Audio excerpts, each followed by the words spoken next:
I do want to thank you for attending today. Like we said, we're going to answer some of your questions. Sherry has some of those queued up. Understand if you have to drop off early because we're at the top of the hour here.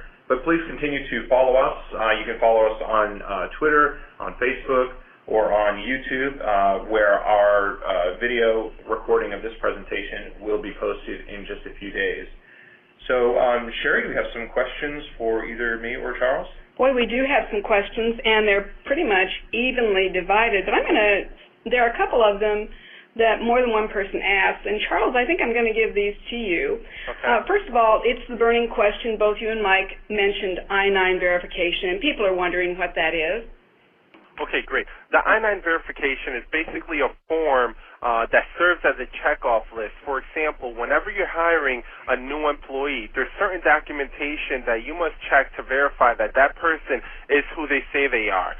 So the I-9 form provides you with a checklist. For example, you have to use 2 or more documents to verify their identity.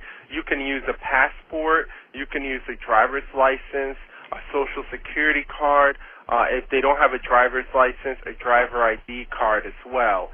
And you can use any of those to verify their identity, but you must use a minimum of 2. And on the I-9 form, there will be an area where you can enter the social security number of the individual and the card's number itself, also the driver's license number and the state in which it was issued. You can also enter, for example, as a third form of documentation, the passport number as well.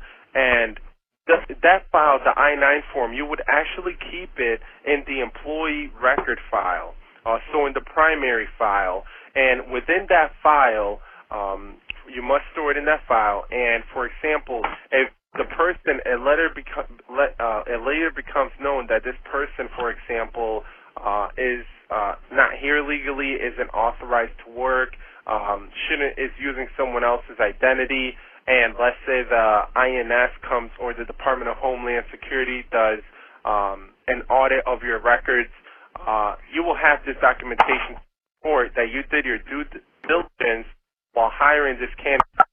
So the I-9 form is basically a document that verifies the person's identity by entering different document numbers, for example, driver's license or social security number and passport numbers. So this will serve as evidence for you if there ever is an employment issue with an employee. Thanks, Charles. And then one more question that we've had more than one person ask. Can employee records be taken out of the office by official personnel? And if you can give us a short answer to that, we've still got some other questions in the queue. Okay, perfect. You always want to keep personnel records on location, okay? If you take personnel records with you or employee records with you, and, for example, you put them in your trunk, you put them in your back seat, your front seat, you could stop at a mall on the way home, or you could stop at a gas station, you can make a stop anywhere. Someone can break into your car, and all of a sudden, they have all of this personal information on one of your employees that can be used for identity theft and a whole host of other crimes. So you never want to do that. Additionally, if you take the information home, the same thing can happen. Theft, the records can be destroyed somehow, and then you won't have those records available for you to defend in any type of litigation that is filed against you. So you always want to make sure that you store them securely at the job place or at the location of work in the HR office, and make sure that you never take it off premises. That is not a best practice. Okay, great. Now we're going to give Mike one. This is a question about Peachtree, Mike. You showed us a lot of areas and fields where we can store a lot of employee information. Can any of those fields be printed? For example, the emergency contact? Yes, actually, there is a report that you'll find in the payroll report group within Peachtree, and it's called the employee list. And so if you print that out, if you don't see the fields that you want, those employee fields printed on that report, click the column button, and you'll have a choice to check off dozens of additional fields, including those that we took a look at, and those will print on that form. Great. And then we know that we can track vacation and sick days in Peachtree. Is there a calendar where you can mark them? There isn't a calendar, no. So that's a great idea that we've had before, so that may be something that's coming up in a future Peachtree release. Okay.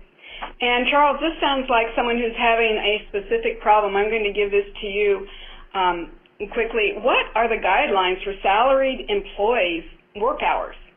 For instance, can they come and go as they please, or can the employer set definite work hours?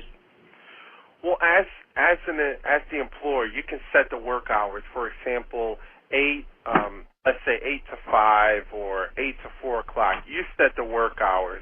However, you must have policies in place to make sure that salaried employees aren't taking advantage of that by coming in late or leaving early. You should have a discipline policy that addresses tardiness or absenteeism, things of that nature. So make sure that you have those in place. You set the hours as the employer, and the employees must provide you with the dates on which, let's say, call you ahead with dates on when they're going to take vacation, or in the morning if they're going to be out sick that day, make sure that they communicate that to you. But salaried employees should not be allowed to come and go as they please. You have to set guidelines to make sure that they are actually doing the work that they are being paid for. Okay, great. And then just one more, and then we'll try to take the rest of them offline or answer your questions individually after the conference. And we've gotten this question a couple of times. People are wondering, is there a list of record-keeping regulations by state? We know the federal ones, but they vary by state. Does HR 411 have that information? Yes, we have a lot of different information on our website. One of our great resources that we have available for our clients is that we actually have what we call state and federal resources and state and federal labor laws.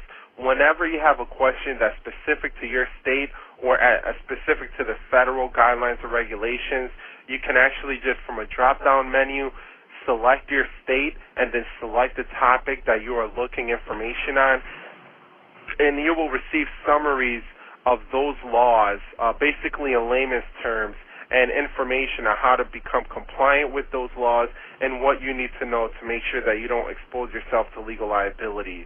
Additionally, we also have checklists available on our website, which will tell you exactly what the personnel record retention times are for certain types of documents, and that's available right on our website. Perfect. Well, I want to thank Charles and Mike both for the peek into Peachtree and the peek into what we really need to be doing to keep track of and to stay on top of our employees and the records that are attached to them. And so I thank both of you. I want to reiterate that we're going to have this recording available on the Peachtree by Sage YouTube channel. And if you haven't logged on to that, there's lots of very interesting things in there. We have a couple of customer visits that we went on, and we also have some little short microbites that we put in our outbound emails to you that explain more about some of the functionality that you'll find in Peachtree 2010. Thanks for coming. If we didn't answer your questions, we will answer those later offline, and we also will try to make this presentation available in PDF form so you can download it too. Thank you all so much.